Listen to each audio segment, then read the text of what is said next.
Bienvenue sur ce premier breakdown de Tatami Connection.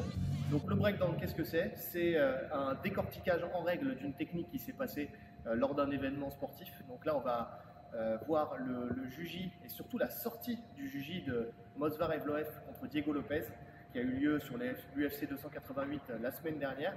Donc c'était très intéressant de voir la manière dont Evloev en fait a su anticiper le juji pour pouvoir justement s'extirper et extirper son bras. Donc on va essayer de le décortiquer et de voir aussi comment Lopez aurait pu peut-être essayer de finaliser sa soumission.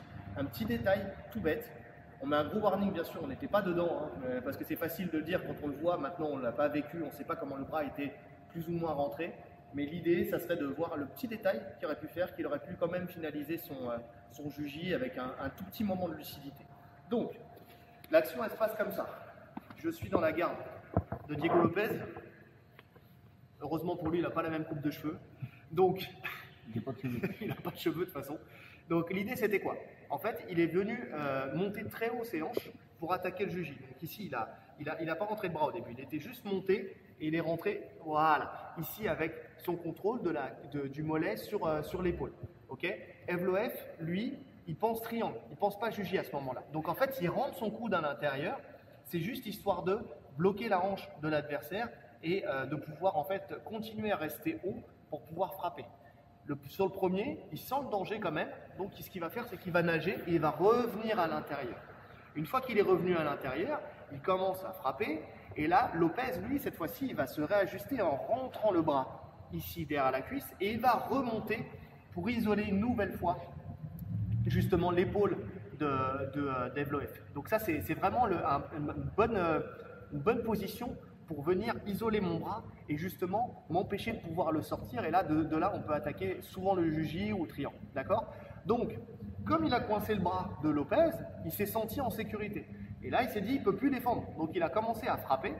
Et là, Lopez, il a tout de suite anticipé. Il a attrapé la main qui traînait ici. Voilà, il l'a collé contre lui. Et tout de suite, il a passé sa jambe par-dessus. Et c'est là où Evloev, il a été très intelligent parce qu'il a accepté la rotation et il est venu faire un grand pas par-dessus Lopez pour ici, tout de suite prendre de la distance, pousser la jambe justement de Lopez et rentrer les genoux à l'intérieur. Ce qui lui a permis de garder la distance suffisante pour pouvoir sortir son coude et ensuite obliger Lopez à relâcher intelligemment sa position et à se relever sur lui. Ensuite, ils sont partis sur une phase de lutte. Qu'est-ce que Lopez aurait pu faire? Donc, on va inverser la position. Donc, j'ai le juji, je rentre à l'intérieur, je viens croiser mes pieds, d'accord? Là, ici, je prends, j'attaque le juji, ça tourne, il passe par-dessus. Ici, il avait le bras tendu, d'accord? Mais il n'avait pas encore le coude. Visiblement, c'est le coude qui faisait défaut, d'accord? Et les genoux ici l'ont empêché de venir et de pouvoir se rapprocher, en fait, finalement, de rapprocher ses hanches, son bassin de Evloev pour pouvoir attaquer le juji. Là, si on tire ici et que j'ai pas le coude, en fait, il se passe rien. Ce qu'il aurait dû faire, c'est juste faire ce petit mouvement-là. C'est-à-dire garder fort ce bras-là avec la main extérieure, saisir ici la cheville et tout de suite, en fait, tirer et tourner ses hanches. Ici, directement, pour fermer la porte au fait que Evloev puisse justement re-rentrer les genoux à l'intérieur. D'accord? Juste ce petit truc-là. Et en même temps, j'ai tiré à moi son bras. L'avantage de se mettre sur le côté, c'est que ici, le coude, en fait, si je reste là, le coude, il peut le coller au sol.